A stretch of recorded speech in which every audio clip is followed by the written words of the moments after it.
अस्सलाम वालेकुम बच्चों। तो आज हम सीखेंगे उर्दू हरूफ तहज्जी। अलिफ से अनार, अलिफ मद आ से आड़ू, बे से बिल्ली, पे से परी, ते से तरबूज, टे से टेलीफोन, से समर,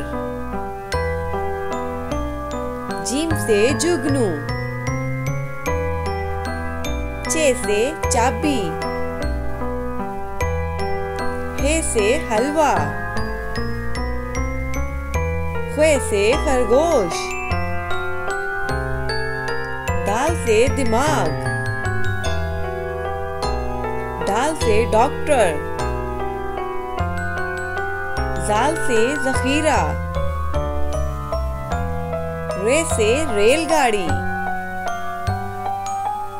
रे से पहाड़, जे से जिराफा,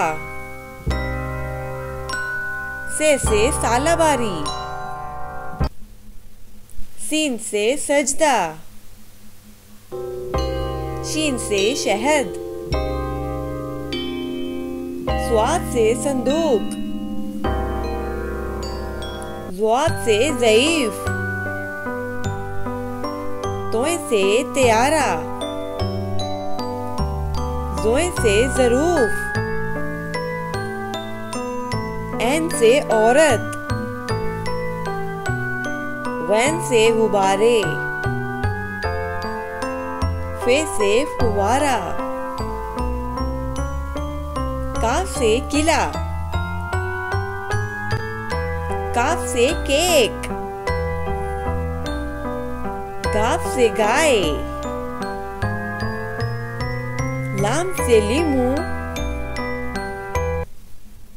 मीम से मस्जिद, नून से नाशपाती, वाव से वकील, हे से हाथी, हमजा से चाय, छोटी ए से यो-यो, बड़ी ए से या रसूल अल्लाह सल्लल्लाहु अलैहि वसल्लम। वीडियो अच्छी लगी हो तो लाइक करें।